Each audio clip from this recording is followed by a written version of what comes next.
பிரதன்யோட அப்பா பேசுகிறேங்க. எப்படி சொல்ல முடியாத அளவுக்கு கஷ்டங்களை எப்படி சொல்கிறதுன்னு எனக்கு தெரியல. ஃபுல்லாக இழந்துட்டேன். நல்லா விசாரிச்சு தான் கொடுத்தா நல்ல குடும்பம் நல்ல ஃபேமிலி. நாங்கள் ஃபுல்லாக வந்து சொல்கிறப்போ நான் வந்து நல்ல ஃபேமிலி இப்படி எல்லாம் பண்ணுவாங்களான்னு ஃபுல்லாக ஒவ்வொன்றே சொல்லிகிட்டே இருப்பேன். நான் தான் அனுசரிச்சுக்கிறேங்க. அவங்க அம்மாட்ட வந்து சொல்லி அழுதுருக்கேன். உங்கள்கிட்ட கூட சொல்ல முடியாத அளவுக்கு அத்தனை கஷ்டப்பண்ணிருக்காங்கம்மா. ஒரு ஃப்ரீடம் மேலே வீட்டுக்குள்ளே மெயின் கேட்டை பூட்டி வச்சிடறாங்க, காம்பவுண்ட் கேட்டை பூட்டி வச்சிடறாங்க. இதை பண்ணாத அதை பண்ணாத பூஜை தீவம் போடாத என்ன ஒவ்வொன்றுமே வந்து நான் சொல்கிறதாங்க கேட்கணும், உனக்கு தெரிஞ்செல்லாம் பண்ணக்கூடாது இப்படின்னு எல்லாம் மெண்டலாக டார்ஜர் வந்துருக்காங்க. அது கவின்குமார் வந்து பார்த்தீங்கன்னா பெரிய உடல் ரீதியாக மிகப்பெரிய துன்பங்களை கொடுத்துருக்காது. இந்த பிள்ளைனால எங்கிட்ட சொல்ல முடியாமல் சொல்கிற விஷயத்தப்பா சொல்ல முடியாத விஷயத்த என்னப்பா பண்ணுறது. சரி சாமி வேண்டான்னு கொட்டாட இங்கேயே இருந்துருப்பீங்க. இந்த கேப்பில் வந்து மறுபடியும் 3 பேர் வந்து எல்லாம் பேசி சமாதானப்படுத்தி இந்த மாதிரி இனிமேல் இந்த தவறு நடக்காது நாங்கள் பார்த்துக்குறேன், எங்கள் மகளாக பார்த்துக்கிறோன்னு சொல்லி கூட்டிகிட்டு போனதான் ஒரு வாரம் நிம்மதியாக இருந்திருப்போன்னு நினைக்கிறேன். அந்த ஒரு வாரம் எந்த பிரச்சனையும் சொல்லலை. ஒரு வாரம் கழிச்சு மறுபடியும் ஸ்டார்டிங் இதே மாதிரி பிரச்சனை. எங்ககிட்ட ஒரு மாதிரி நடிக்கிறாங்க, பிள்ளைகிட்ட ஒரு மாதிரி ரொம்ப டார்ச்சர் பண்ணுறாங்க, வெளியில் ஒரு மாதிரி பண்ணுறாங்க. பணம் என்னாச்சு, எங்கள் வயனுக்கு தொழில் செஞ்சு கொடுங்க, தொழில் அங்கெல்லாம் 100 கோடி ஒர்க் பண்ணி கொடுக்குறாங்க, நீங்கள் அதெல்லாம் பண்ணி கொடுக்க மாட்டீங்க. நகையெல்லாம் ஒன்று எங்கள் அப்பா அம்மாவெல்லாம் நான் என் கால் தூசுக்கு சொல்கிற மாதிரி செய்யலைன்னா நாங்கள் எப்போ கூட குடும்பம் தெரியுமா, அப்படி தெரியுமா, இப்படி தெரியுமா, சும்மா கூப்பிட்டு வச்சு நியூஸ் பேப்பர் படிக்க தெரியுமா, நியூஸ் பேப்பர் படிக்காமல் என்ன பண்ணுறாங்க. 1 மாதம் நியூஸ் பேப்பராக படிக்கிறது இல்லை. குடும்ப வாழ்க்கை நடத்துறதுக்கும் நியூஸ் பேப்பருக்கு என்ன சம்மந்தம் சொல்லுங்கள். இப்படி எல்லாம் வந்து சம்மந்தம் இல்லாமல் கேள்விகளை கேட்டு டெய்லி 3 மணி நேரம் 2 மணி நேரம் நிற்க வச்சுக்குள்ளே கேள்வி கேட்குறது. ஒரு மாமனார் வந்து மருமகிட்ட கேட்கலாம், என் பையன் உங்கள்கிட்ட வேறு மாதிரி எதிர்பார்க்குற படுக்கையறைகளை இதையெல்லாம் இன்னைக்கு நான் காதில் கேட்டு நான் அவசரோடு இருக்கிறேன். இதெல்லாம் தாக்கு பிடிக்க முடியாம தப்புள்ள எங்கிட்ட சொல்ல முடியாது. போய் சூசைட் பண்ணிட்டேன். எங்களுக்குள்ள போச்சு. அவங்களுக்கு என்ன எத்தனை நாள் உள்ள வந்துட்டு வெளியில் வந்துட்டு அவங்க வேலையை பார்ப்பாங்க, அடுத்த வேலையை பார்ப்பாங்க. ஆனால் எங்கள் பிள்ளைக்கு நடந்த மாதிரி உலகத்தில் எந்த பிள்ளைக்கு இந்த மாதிரி ஒரு கொடுமை நடக்கக்கூடாது. இது ஒரு முன்னுதாரணமாக இருக்கும். நீ இருக்கிற பெண்கள் அப்பாக்களுக்கெல்லாம் ஒரு நீதி கிடைக்கணும். இதைத்தான் நான் வந்து தெரிவிச்சுக்கிறேன். சொல்லுங்கம்மா. ரொம்பவுமே துன்படுத்தப்படுது. இது வரைக்குங்க ஒரு சராசரி மனுஷ குடும்ப பொண்ணுக பையன் கல்யாணம் வச்சா வாழ்றா. ஆனால் வாழ்கிறன்னு ஒரு முறை இருக்குது. ஆனால் வந்து ஒரு அரக்கம் வந்து மிருகம் கூட மிருகத்தை துன்புறுத்த மாதிரி பண்ணாது. வந்து ஒரு பெண்ணை அரக்கனாட்டம் நடந்திருக்கா. பொண்ணை வந்து அவங்க மாமியாட்ட கூப்பிட்டு காமிச்சிக்கிறா. தாய் பார்க்கலாம், புருஷன் பார்க்கலாம், ஆனால் மாமியாட்ட கூப்பிட்டு காமிச்சிருக்கா. அந்த பொண்ணு அந்த அம்மா என்ன பண்ணணும், தப்பான பையனை. ஆனால் அந்த பொண்ணே விடணும், தப்பான பையன் ஒரு பிள்ளைய நம்பி வீட்டுக்கு கூப்பிட்டு வரும். அந்த பிள்ளைய பெற்றதாகிட்டையும் கூட சொல்ல, அப்பா அம்மா சொன்னால் வேறு மாதிரி ஆகணும். மாமியார்கிட்ட கூப்பிட்டு சொல்கிறாள்ல, அந்த மாமி என்ன பண்ணும், அந்த பையனை கண்டிக்கணுமா இல்லை திருத்தி அந்த பிள்ளைய இந்த கௌரவமாக நீ அரவணைச்சு கொண்டு போகணுமா இல்லையா? புருஷன் கைன்னு அந்த பிள்ளையை டாமினேட் பண்ணி மன ரீதி திட்டிகிட்டே இருந்தா. பிள்ளை ஒழுக்கத்தில் தப்பா சிக்கனவாதி. எங்கள் பிள்ளை காடு கொடுத்துட்டோம். போய் 2 வருஷம் துணிமணி எங்காவது கேட்டாதாங்க, பணம் காசு கேட்டாதாங்க. அந்த குடும்பத்தை அனுசரித்து ஒரு வயனை வச்சுருக்குறாங்க. பண்பாக பணிவார். அந்த குடும்பத்தை மேலே கொண்டு வரது கையில் இருக்குது. குடும்ப விஷயத்தை வெளியில் கொண்டு போயிடாத, அடுத்தவங்க வச்சு கேட்டுறாதுன்னு நல்லா சொல்லித்தான் அனுப்பியிருக்கோம். அந்த பிள்ளை சுயமாக இருக்கும்னு நினைக்கிற உள்ள அந்த பிள்ளை அந்த பையன் ஐஏஎஸ் எழுதுறன்னு சொல்லி எல்லாமே ஏமாற்றுங்க. எல்லாம் பொய் சொல்லித்தான் பண்ணியிருக்கிறாங்க. அவள் சொன்னது அவங்க உறவுகள்லாம் நல்ல உறவாக எனக்கு தோணுதும்மா. அப்சியம்தானும் நல்லவங்க தான்ம்மா. ஆனால் இவங்க 3 பேருமா யாரா அந்த ஐயனாத்தாவோடையே பேசக்கூட மாட்டாங்களாம். ஃபோன் நம்பர் யாருக்கு கொடுக்கூடாதுங்கிறாங்களா? ஏன் உங்கள்கிட்ட தப்பு இருந்தால் தான் என்ன? நான் சொன்னேன், நீ அடுத்த தலைமுறை தாங்க, அத்தை மாமாட்ட சொல்லிடு. நீ வந்து நான் யார் சொல்லி தந்தாலும் கேட்கக்கூடிய பொண்ணு இல்லைங்க, இது என் குடும்பமும் ஆயிடுச்சு, இது நல்லதாக இருந்தாலும் நான் கெட்டதாக இருந்தாலும் நான் ஏற்று நடந்துக்குவேன் அப்படின்னு அர்த்தம் சொல்லிடு, பயப்பட வேண்டாம்னு. நான் அடுத்த தலைமுறை ஒன்றா போகணும் அப்படின்னு சொல்லி சாமி அப்படின்னு சொல்லுவேன். என் புள்ள அப்படியே கடைபிடிக்கக்கூடிய புள்ள. விளைச்சலெல்லாம் காய்கறி கட் பண்ணி தரலாம், எல்லாம் பண்ணலாம். ஆனால் சமையல் கட்டு போகக்கூடாது. நம்ம செய்கிறத சாப்பிடுவோம். எங்களுக்கெல்லாம் உணவுக்கு ரொம்ப முக்கியத்துவம். குழந்தைய வாழ்கிற குழந்தைகளுக்கு பார்த்து பார்த்தேன். அதுவும் அந்த பையனுக்கும் தெரியும். அதுவும் என் பையனாட்ட பார்த்தேன், என் மகனாட்ட பார்த்தேன். ஆனால் அந்த பையில் சிரித்து வெளியில் எங்கள்கிட்ட நல்லபடியாக நடிச்சிட்டேன். எங்கள் பிள்ளை படால் சித்திரவதை பண்ணிட்டு கழுத்து எடுத்துக்கோ கையை எடுத்துக்கோ உங்கள் அப்பா அம்மா சொன்னா அப்படின்னு மிரட்டினா ஒரு பையனை வச்சுக்கிறாங்க. தப்பி தவிர யாஸ் மோசமாயிட்டா நம்மளை பிடிச்சிக்குமே, அப்பா அம்மா நாம்பி கொலைன்னு சொல்லி அனுப்பியிருக்கிறாங்களே, நம்ம என்ன பண்ணுறது? அந்த புல்லுக்குள்ளேயே போட்டு போயிடுங்க. 20 நாள்லேயே வந்துட்டாளுங்க. என்ன காரணம் எங்களுக்கு சொல்லலை. மாமியார் சொல்லிட்டான். சரி அந்த பையன் பேசி சமாதானம் பண்ணி 1 மாதம் கழிச்சு மறுசாரத கட்டுறக்கு கூப்பிட்டு போகிறாங்க. 15ஆவது நாள் பௌர்ணமி அன்னைக்கு குழந்தையும் போயிட்டு அவங்க அம்மா வீட்டுக்கு போயிட்டு அங்கே போயிட்டு அந்த அன்னைக்கு பாட்டுன்னு வேண்டாம் சாமி பாட்டுன்னு எனக்கு கூப்பிடாத பிள்ளைய நினச்சதை பண்ணிடுறோம். அவங்க என்ன நினைக்கிறாங்க அவங்க காசு நாங்கள் சரி போட்டிருக்கிறோம், என்ன செலவோ அது பாகுதி. ஆனால் அவங்க சௌரியத்துக்கு எல்லாம் நடந்தது. அந்த சமையல் எல்லாம் எவ்வளோ டாமினேட் தெரியுங்க. அப்போவே எனக்கு பயந்தேன். ஆனால் இவர் என்னன்னா கிருஷ்ணன் ஐயா நல்லா வராமல் அவர் வளர்ப்பாமல் அந்த பையன் பயப்படாத பையன் நல்ல பையனாக இருந்தால் போதும், அந்த பிள்ளைகளை எனக்கு சிரிக்காம பார்க்குறேன், கவலைப்படாது, நம்ம உள்ள நல்லா இருக்க பையன் நல்ல பையனாக விசாரிச்சு வைக்கமெல்லாம் சொல்கிறாங்க அப்படின்னு.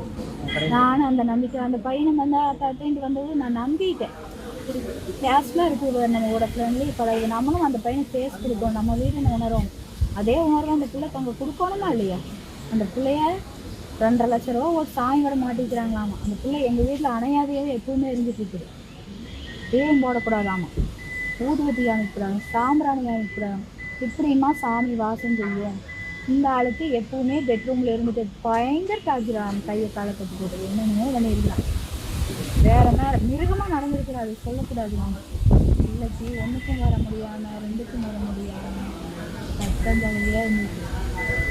ரொம்ப என் புள்ள சித்திரவத்தைக்கு அத்தனையும் கால்பட்டு அப்பா தன பண்ணி அசிங்கப்பட்டுறக்கூடாது. அப்பாவுக்கு தெரிஞ்சுன்னு அவங்க அப்பனுக்கு தெரிஞ்சதுன்னு வைங்க, இது வேற கேஸில் 80 வந்து உள்ள இருந்திருப்பார். ஏன்னா பிள்ளைன்னா உயிராக இருந்த பிள்ளைய என்னென்ன சித்திரவதை பண்ணும் அது பொறுத்து பார்த்துட்டு இப்போவுமே 5 மணி நேரம் நிற்க வச்சு ஒரு மாமனார் மருமகளை திட்டுறது எதுக்கு பேசணும்?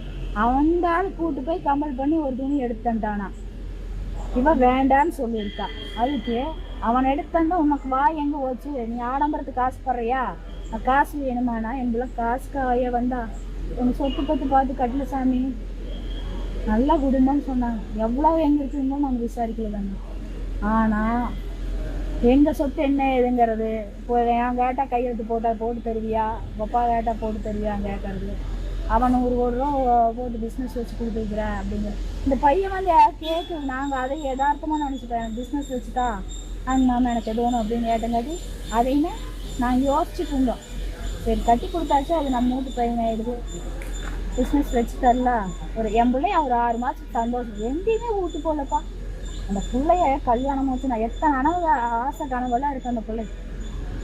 உனக்கு நீ என்ன மில்லு வச்சு ஓடுறிய எதுவும் ஏதாவது பண்ணுறியா, ஆனால் நீ என்னமோ அம்பானியாட்டம் எங்களை எங்கள் கல்யாணம் மூஞ்சி 3 தடவை வந்துருக்குறாங்க. பொண்ணு பார்க்க வந்தாங்க, பொண்ணு அழைக்கிறதுக்கு வந்தாங்க, இந்த பஞ்சாயத்து என் பிள்ளைய பார்க்கறதுக்கு சமதியை தப்பிட்டு வருவாங்களா, எல்லாத்தையும் டிஸ்டன்ஸ் மெயின்டைன் பண்ணுறது. நான் அவங்க வீட்டுக்கு புனியாத்துக்கு போனேன், மராளப்புக்கு போனேன், பிள்ளை நைட் 2 மணிக்கு கூப்பிட்றதுக்கு போனேன். சம்மந்தி இப்படித்தானே நாங்கள் ஃப்ரெண்டாக இருக்கும்னு நினச்சோம். முதலே எல்லாம் சொன்னோம், எனக்கு ஒரு அண்ணன் நம்பி தான் வேணும், சம்மந்தி வேண்டாம், எங்கள்கிட்ட அன்பை மட்டும் கொடுங்க, நாங்கள் உங்கள்கிட்ட எதுவுமே எதிர்பார்க்கலைன்னு கல்யாணத்துக்கு முன்னாடியே சொன்னோம்.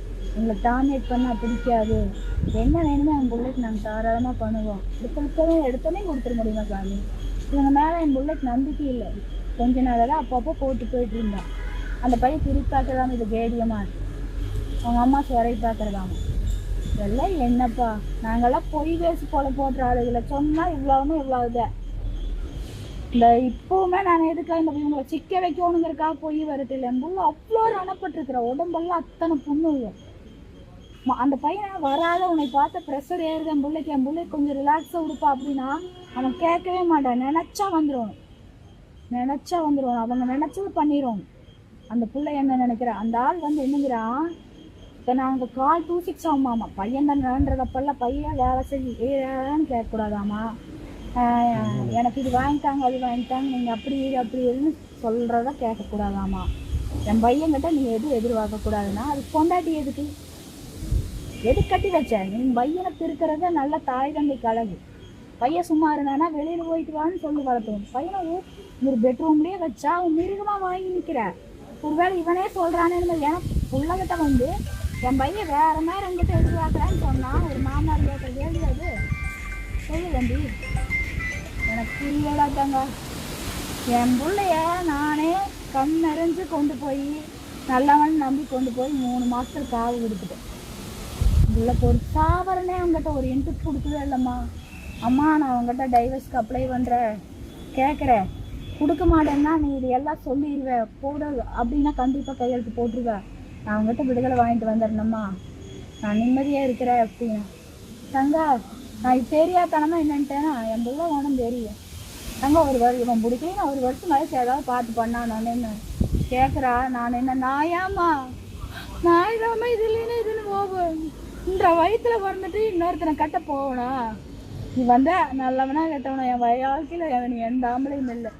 நான் நிறையா நல்லா செய்யறதுக்கு பிறந்திருக்கேன்னு என்னமோ. என் தம்பி தம்பி பார்த்துட்டு நான் நிறைய நல்லா பொறுத்தாரு இங்கே என்னாலும் எதுக்கு இந்த முடிவு எடுத்தேன்னே தெரியலைங்க. கடைசியாக அவங்க சொந்தத்துலேருந்து வந்து கூப்பிட்டு நாகராஜுங்கிற ஒருத்தர் கூட பேசினோம். அவங்க மேலே இவளுக்கு கொஞ்சம் ஒரு மரியாதை, கோயிலுக்கு போயிட்டு வர பெரியப்பா வரிப்பானா எல்லாம் கேட்டார், எல்லாம் சொன்னார். கடைசியாக இதெல்லாம் இருக்கிறதா பிரிஞ்சு போனால் அவங்க அப்பா அம்மாவெல்லாம் வெளியில் வரவங்களாம் கேவலமாக பார்ப்பாங்க. உங்கள் அப்பாவெல்லாம் யாரும் மதிக்க மாட்டாங்க. உங்கள் அம்மா அப்பாவெல்லாம் வெளியில் தலை காட்ட முடியாதுன்னு சொன்னோன்னே பயந்துட்டாலே என்னங்க. அவள் வந்து ஒன்னாரு கல்யாணம் அவள் ஐடியாவே இல்லை. ஒன்னாரு கல்யாணம் பண்ணுறதால அசிங்கம் இல்லையான்னு அவகிட்டே சொன்னாங்க.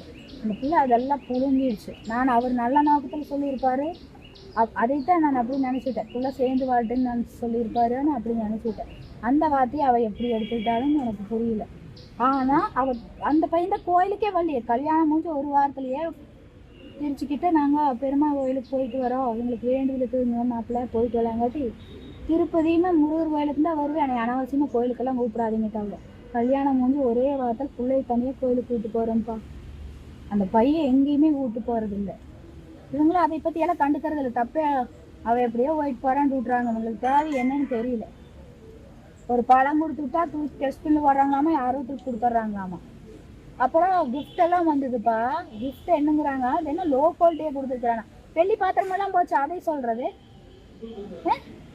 இதென்ன சாமி வடமெல்லாம் உங்களுக்கு பழசெல்லாம் தஞ்சாவூர் பெயிண்டிங் பழச கொடுத்துருக்குறாங்க உங்களுக்கு சொந்தக்காரரெல்லாம். அப்படி அவங்க இதெல்லாம் அந்த கிஃப்ட்டும் கூட வரல இல்லை. எப்போ அங்கே தூக்கி இந்த தூக்கி போட்ட உடையுமா இல்லையா அந்த அம்மா அப்படிங்குதான். திருப்பதியிலேருந்து லட்டு வாங்கிட்டு வந்திருக்கா, அது இவ காசு போட்டு வாங்கியிருக்கிறேன். அங்கே 6 லட்டு எடுத்துகிட்டு வந்துருக்கு. அதுக்கு இந்த அம்மா எனக்கு 9 லட்டு வேணும் வாங்கிட்டு போய் கொட்டி பார்க்குறாளாமா.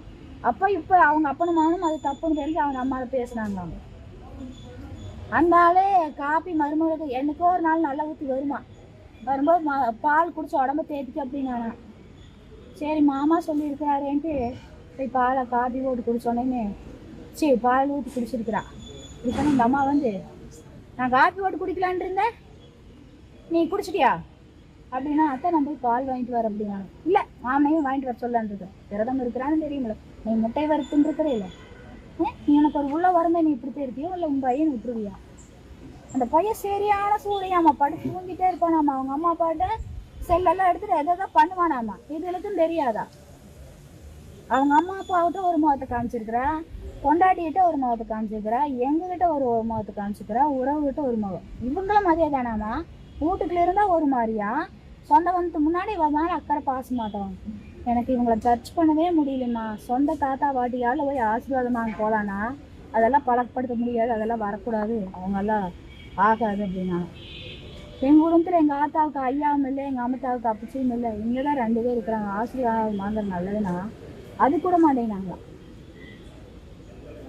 சின்ன சின்ன விஷயத்துல எல்லாம் அவளை மென்டல் ரொம்ப சாத்தி வச்சு எப்படித்தான் இருக்கு. தேவும் போடக்கூடாது உதவிட்டு அவளுக்கு தான்மீகமான உள்ள. வெள்ளிக்கிழமை கோட்டமணிங்க கோயிலுக்கு போவா, சனிக்கிழமை லட்சுமி நரசிம்மன் கோயிலுக்கும் ஐயப்பன் கோயிலுக்கும் போவா. அது ரெகுலராக பண்ணுறது. கல்யாணத்துக்கு முன்னாடியே அந்த பையனுக்கு சொல்லிட்டா. நாங்கள் சொன்னது எதுவுமே மாற்றி பண்ணலதாங்க. என் புள்ள நான் இப்படின்னா இப்படித்தான் இருப்பேன். அவளுக்கு பொய் பேசினா சுத்தமாக பிடிக்காது. அந்த பையன் பொய்யை மட்டும்தான் பேசியிருக்கிறான். நான் என்னை நம்ப வச்சுட்டானா பாரு. எனக்கு வந்து என் மகனாவே நினச்சேன். அந்த பையன் எப்படி கவனிச்சுட்டு தெரியுமா? ஆனால் என் பிள்ளை அப்படி சித்திரவதை பண்ணி கொடுமை பண்ணியிருக்கிறாங்க. எப்பா 3 மணி நேரம் 5 மணி நேரம் ஒரு ஆம்பளைக்கு மருமகிட்ட எடுத்து நிற்க வச்சு கேள்வியாட்ட அதை என்ன தப்பு பண்ணான் சொல்லுங்க. அடிச்சு கொடுமை பண்ணாங்களாக்கா? அந்த ஆள் அடிக்கல. அந்த ஆள் வந்து மென்டலியா ஏன் நான் நிற்கிறவங்க வந்து சும்மா பையன் பண்ணதப்ப உங்களையே கார்னர் பண்ணி திட்டிகிட்டே இருந்தாங்க. ஒன்றும் பேசாதவங்களே. தப்பா ரைட்டா? ஆமாங்க மாமானா ஒரு வடி மேலே போயிட்டேன் என்ற இடத்துல. இல்லை மாமனா ஒரு வடி கீழே போயிட்டேன் அப்படிங்கிறதானோ அந்த பிள்ளைய. அப்புறம் நகையெல்லாம் அவ்வளோ ஓட்டு வந்தது எங்கள் அண்ணன் காமிக்கவே இல்லை. எங்கள் இதெல்லாம் எல்லாத்தையும் காமிப்போம். அப்படி நகையெல்லாம் பேசியிருந்தீங்களா? எத்தனை பவுன் போடுறேன், என்ன பண்ணுறேன்னு? நகை போடுறேன்னு தான் பேச்சு. அவங்க வந்து நான் புரோக்கர் கிட்ட சொன்னோம் 300 பவுன் போடுறோம் அப்படின்னு சொன்னோம். அவங்களுக்கும் இந்த பவுன் போடுறேன்னு சொன்னானே. ஆனால் கேட்குறவங்களுக்கு பொண்ணு கொடுக்க மாட்டோம். இவ்வளோ பவுன் போடுன்னு சொல்கிறவங்களுக்கு பொண்ணு கொடுக்க மாட்டோம். ஏன்னா இந்த கெப்பாசிட்டியில் இருக்கிறோம் அப்படின்னு. அப்புறம் கொண்டு வந்து கொடுத்தாங்க. சரி போடுறேன்னா எடுத்துட்டா. பிள்ளைக்கு நகையெல்லாம் எடுத்தாச்சு. கொஞ்சம் உருவம் பண்ணுறது கொஞ்சம் நகை இருக்குது. மீதியெல்லாம் உருவம் பண்ணியாச்சு. பாப்பா வந்து இப்போ தானே கல்யாணம் ஆகிருக்குது. அதனால் வந்து என்ன பண்ணால் ஒவ்வொன்றாத்தான் போட்டு போனோடனே நம்ம திருப்பி பார்க்குறது இது பண்ணுறது. இவர் இப்படி பேசினோடனே அவங்களுக்கு டவுட் ஆயிடுச்சு. எல்லாம் இவங்க என்ன இப்படி பண்ணுறாங்க, இவங்க நம்மளை அன்பாகவும் நடத்த மாட்டேங்கிறாங்க, இவங்களை நம்பி எல்லாத்தையும் கொண்டு போய் வச்சா நம்மளுக்கு சேஃப் இல்லை. நம்ம போக பார்த்துட்டு அப்புறம் கொண்டு போகிறதா இல்லை நம்ம தனியாக கொண்டு போய் லாக்கரில் செட் பண்ணிக்கலாமா அப்படின்ட்டு இருந்திருக்கிறான். நான்லாம் எல்லாத்தையும் கிஃப்ட்டும் அப்படிட்டா. கிஃப்ட்டுன்னு ஒரு பிரச்சனை வேணாம். எனக்கு 2 குழந்தையா. என் பையனுக்கு வந்தோடனே என் பையனுக்கு கொடுக்குறேன். பிள்ளைக்கு தானே கொடுக்குறோம். நம்ம பண்ணுறது நமக்கு குழந்தைகளுக்கு தானே சாமி. நான் அதெல்லாம் என்றது அவங்க விஷயத்தில் நான் நினைக்கவே இல்லை தாங்க. எடுத்து கொடுக்குறேன். அதே அத்தனை லட்டம் அந்த அம்மா சொல்லுது. அந்த பிள்ளைக்கு எவ்வளோ மனசு வந்துருக்கு. அந்த பாத்திரமா எங்கள் வீட்டுக்கு அத்தானே வீட்டை அரேஞ்ச் பண்ணேன்னா என் ட்ரெஸ்ஸுக்கு பண்ணாதான் எனக்கு சரியா இருக்கு. எல்லாம் பண்ணக்கூடாது இருக்குது. பெட்ரூமில் 3 நாள் கூடி பண்ணி வச்சுருக்காங்க. ஆனால் நான் ஒன்றுமே பண்ண மாட்டேன். அப்படியா தூங்க வேண்டியது. பிள்ளைய வந்து எனி டைம் டார்ச்சரா. உடம்புல ஏதாவது காயமெல்லாம் இருந்துச்சுங்களா? ஆமாம். அவள் உடம்புல நான் வரும்போது இருந்தது. அந்த கடைசி அந்த இந்த 12 நாளா 20 நாள் கூட்டு வர நைட் 2 மணிக்கு கூட்டு வந்தான்னு சொல்லலாம். அப்போ லைட்டு இப்படி வளைஞ்சது இப்படியே வளைஞ்சாதே இருக்கிறான். கேட்டா ஒன்றும் இல்லைம்மா. ஏன்னா அப்பா அம்மா வருத்தப்படுவாங்க. நான் திட்டிடுவேங்கப்பா. என் பிள்ளைய திட்டிடுவேன். தப்ப கண்டா திட்டிடுவேன். அவங்க அப்பா வந்து கண் பார்வையிலேயே கட்டுப்பட்டுக்குவான். அவங்க அப்பா திட்ட மாட்டார், அடிக்க மாட்டார். பிள்ளைன்னா உயிர். தப்ப கண்டா விட மாட்டார். பேச்சை நிறுத்திடுவார். அப்படித்தான் எங்கள் குடும்பம். ஜாலியான ஃபேமிலி. ஒன்றா உட்காந்து அவங்க வீடு திக்காலுக்கு ஒன்று இருக்கிறாங்க. ஏமா என்னை இப்படி பார்த்து இப்படி ஒரு குடும்பத்துக்கு கொண்டு போனேன். சொன்னது ஒன்றும் செயல் ஒன்றுமாங்க. ஒற்றுமையே இல்லை, பாண்டிங்கே இல்லை.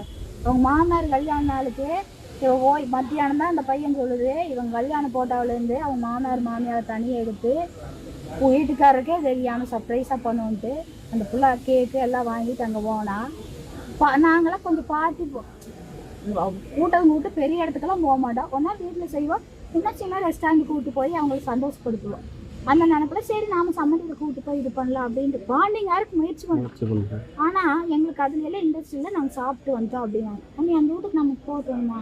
சரி நீங்கள் போயிட்டு வந்துருங்களாமான்ட்டு இவங்க கேக் வாங்கிட்டு போய் கொடுத்தோன்னே அந்த அம்மா ஒரு வேலை இன்ட்ரெஸ்ட் காமிச்சிக்கலையாமா. கேக் மட்டும் சாப்பிட்டாங்களாமா. அவங்க மாமனார் வேணால் சந்தோஷப்பட்டாரா. ஆனால் அப்படியெல்லாம் ஒவ்வொன்றும் மூவ்மெண்ட் எடுத்து வைக்கிறவங்கள எவ்வளோ அன்பாக பார்த்துக்கணும். உங்க வீட்டுல இருந்து கார் எடுத்துட்டு போச்சுன்னா அவங்க வீட்லயும் அதான் முந்தின ஞாயிற்றுக்கிழமையே வந்துட்டாளுங்க. அந்த சார்ஜர் பண்ணீங்க அதான் காலையில நிற்க வச்சு திட்ட ஆரம்பிச்சது. 3:30 மணிக்கு தான் ரிலீஃப் ஆயிருக்கிறாவோ. அந்த அம்மா என்ன எதுக்கு பிள்ளை திட்டுறீங்க கேட்கணும். நம்ம வயலை திட்ட வேண்டியது நீங்க எதுக்கு பிள்ளை பேசிட்டு இருக்கிறீங்க அப்படின்னு. தொழில் வச்சு கொடுக்கணும் அப்படின்னு நாங்க தான் சரின்ட்டுமே. உங்கள சந்தோஷமா இருந்தா பிள்ளைக்கு பண்ணா மாறி பண்றோம். நான் உனக்கு பையனாதான் இருக்குது. அவங்க வீட்டுல 1 குழந்தையா இருக்கு. அந்த பையன் ஒண்ணுதானே. நல்லதா இருந்தாலும் கெட்டதா இருந்தாலும் நம்ம தான் பார்த்தாகணும். அது 1 கிலோமீட்டருக்கு மேலங்க. 1 கிலோமீட்டர். இத்தனை வருஷம் கோயம்புத்தூர்ல இருந்தாங்க. விசாரிச்சு பக்கமெல்லாம் தாங்க. எப்படி நான் அந்த பையன் என்னையே ஏமாத்தி இருக்கிறாங்களா? சாப்பிட்டா டம்ளர் கொண்டு போய் அங்க வைப்ப இது வேணும் இப்படி இப்படின்னு சிரிச்சுக்கலாம். மூஞ்சி மதுக்கு தகுந்த மாதிரி வடிவா இருக்குதா? தங்கமான பையன் யாரும் நம்புவாங்க. இல்லைங்க அமிச்சு இல்லைங்க மாமா அப்படின்னு உள்ளுக்குள்ள இருக்கிற அரக்கனை யாருக்கு தெரியும்? ஓதிமலை வீட்டு போயிருக்கிறான். சாமி கும்பிட்டு பிள்ளை கையோட வீட்டு வரணும்ல. அங்கே ஒரு பிள்ளை நான் ஏன் தான் அழகாக பிறந்தோனான்னு பிள்ளைங்கனாண்டு ஓடுறானா என் பிள்ளை என் மலையிலேருந்து தனியாக வருவேன். எவளை பார்த்து இவ ஒரு கட்டின கொண்டாடி ஒரு 2 மாதம் கூட ஆகாமல் இவளை இருக்கு அவளை இருக்கிற இவ என்னோட கிரஸ் அவள் என்னோட கிரஸுங்கிறதாம எவ்வளோதான் அந்த புள்ள மலை. பையனுக்கு வேற ஏதாவது லவ் அப்புறம் அந்த மாதிரி இருந்துச்சு? அது தெரியல, ஏதோ நைட்டு ஒரு புள்ள ஃபோன் பண்ணுச்சுமா, நீங்கள் ஹனிமூன் அந்த பிள்ளை கல்யாணம் ஆகலையா, நீங்கள் ஹனிமூன் போகிறதா இருந்தால் நானும் கூட வரேன் அப்படின்னாலாம். அதுக்கு தான் இவன் சத்தம் போட்டா. அவங்க மாமியார்ட்ட போய் பேசினான். இவன் வந்து என்ன பார்த்தவங்கள மேலெல்லாம் ஆசை, அதுக்கு வேற மாதிரி தான் இருந்திருக்கும். என் குடும்பத்தில் வந்து நல்லவனாட்டு நடிச்சு இப்படி ஒரு அந்த ஆள் எவ்வளோ நியாயமா பேசுவாங்க. எனக்கு பெருமை பீத்தக்கரைனா பெருமை பீத்தக்கரை அவ்வளோ ஒரு இது. உலகத்துலேயே இவன் ஒன்றுதான் உத்தமே, மற்றவங்களாம் ஐயோ நாங்கள் பாரம்பரிய குடும்பம் அந்த ஐயன் ஆத்தால சொல்ல தண்ணியானவங்க நான் பார்த்த வரைக்கும் இருந்தாங்க. ஆனால் இந்த ஆள் பேச்சுக்குன்னு செயலுக்கு சம்மந்தமே இல்லை. ஒரு இவ்வளோ தப்பு நடக்குது, ஒரு பொம்பளை தான் தட்டி கேட்கணும். அந்த அம்மா என்ன பண்ணா, எதுக்கு மருமகளை பேசுறீங்க, என்னை அம்மாவோட தான் நடத்தினேன், என்னங்கத்தான் செய்யற, வெங்காயம் முடிச்சு வைக்கிறாள் அவங்க வச்சு போட்டு போயிட்டாலும் இவங்க அவங்க ரூமில் போய் படுத்துட்டாங்களா. அந்த பிள்ளை என்ன வேணும் எடுத்து வச்ச வெங்காயம் என் மாமியா சொல்கிறதான் பண்ணிட்டு இருக்கிறா. ஏன் என்னைய ஒன்றும் கேட்டு நீ ஒதுக்கல, ஒன்றும் வேணுமா அப்படின்னு நீ கேட்கணுமா இல்லையா அப்படின்னா, என்ன அடிமையாக கூப்பிட்டு போயிருக்காங்க, இல்லை ஒன்றுமில்லாத உள்ளே கூப்பிட்டு போயிருக்கிறாங்க. ஒன்றுமில்லாத உள்ளேயும் கூட ஏற்றுக்க மாட்டாளுங்க. என் பிள்ளைய அவங்க அப்பா என்ன தப்பாக சொல்லி அனுப்பிட்டாருன்னா, குடும்பத்துக்கு கட்டுப்பட்டு இருக்கணும், நிறைய உரையில் அட்ஜஸ்ட் பண்ணணும், அவங்க உனக்கு புரிஞ்சுக்கிற டைம் எடுத்துக்கணும், அமைதியாது எது சொன்னாலும் நீ ரியாக்ட் காமிச்சிடாத சரிங்கட்டினா அவங்க காலப்போக்கில் உங்க மேலே அன்பை காட்டுவாங்க சொல்லிட்டு எதுக்கு நிலைன்னு சொல்லி கொடுத்துருந்தனா அப்போ அவங்கள போடான்ட்டு வந்திருக்கோம்.